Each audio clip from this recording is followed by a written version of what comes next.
Hello guys, welcome back once again. तो आज हम जा रहे हैं हल्दी घाटी जो है उदयपुर में, और वहाँ पे हम जाएंगे महाराणा प्रताप म्यूज़ियम में और जानेंगे हल्दी घाटी के युद्ध के बारे में भी बहुत सारी कुछ चीज़ें। और हम पहुँच चुके हैं एंट्रेंस गेट पे। अब हमें लेनी होगी टिकट्स, और टिकट्स प्राइस बहुत ज़्यादा रीज़नेबल है, unlike that vintage car museum की तरह।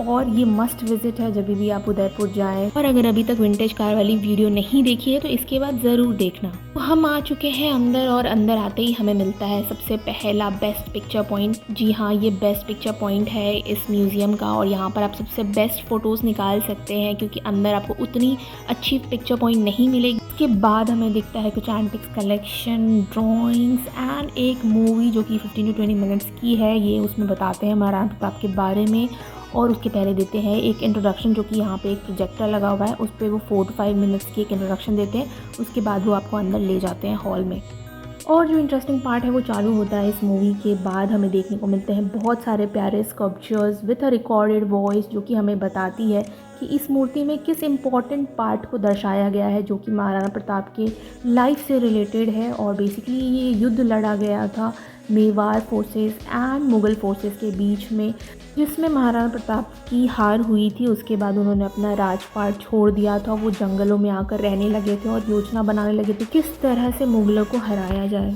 और जब महाराणा प्रताप की बात हो रही है तो हम चेतक को कैसे भूल सकते हैं। जी हाँ, हम सभी ने पढ़ा है चेतक घोड़े के बारे में अपने स्कूल टाइम में, कि उसने अपने राजा की जान बचाने के लिए अपनी जान त्याग दी थी। तो हम लास्ट में चेतक समाधि पे भी जाने वाले हैं, जो कि यहाँ से कुछ दूरी पर ही है। तो चलिए अब यहाँ से बाहर निकला जाए, क्योंकि जो भी इम्पॉर्टेंट पार्ट्स थे वो यहीं तक थे। इसके आगे जो है वो आपको शॉप्स मिलेंगे, मार्केट्स मिलेंगे, जो कि ट्रेडिशनल राजस्थानी स्टाइल की चीज़ें जो बेचते हैं, बट वो बहुत ही ज़्यादा ओवर प्राइस्ड है।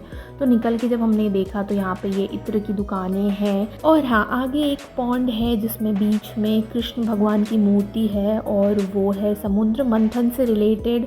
जब समुद्र मंथन हुआ था उसके बाद जब कृष्ण भगवान ऊपर आए थे तो उस पोज में।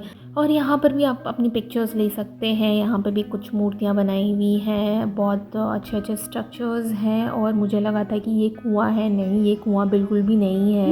ये क्या था, ये तो धोखा हो गया हमारे साथ। चलिए आगे बढ़ते हैं और क्या बना रखा है। Okay nice.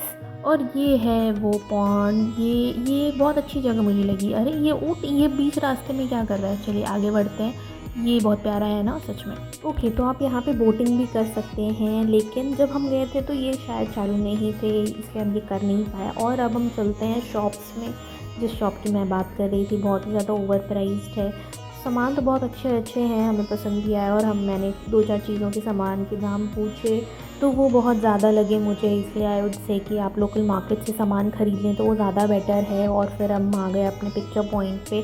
हमने लौटने के वक्त फ़ोटोज़ क्लिक करी थी, क्योंकि हम जाने के वक्त क्लिक कर नहीं पाए थे। उसके बाद हमने टाटा बाय बाय कर दिया म्यूज़ियम को, और हम पहुँच गए चेतक समाधि पे।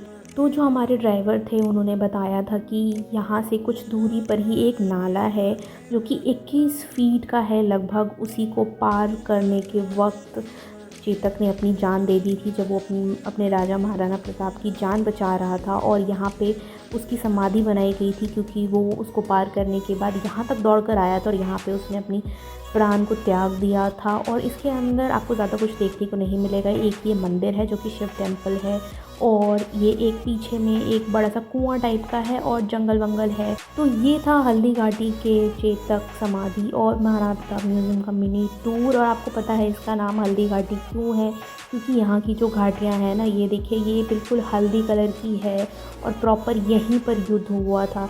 तो ज़्यादा से ज़्यादा लाइक शेयर सब्सक्राइब ज़रूर करिएगा। Okay, bye bye, see you in the next video.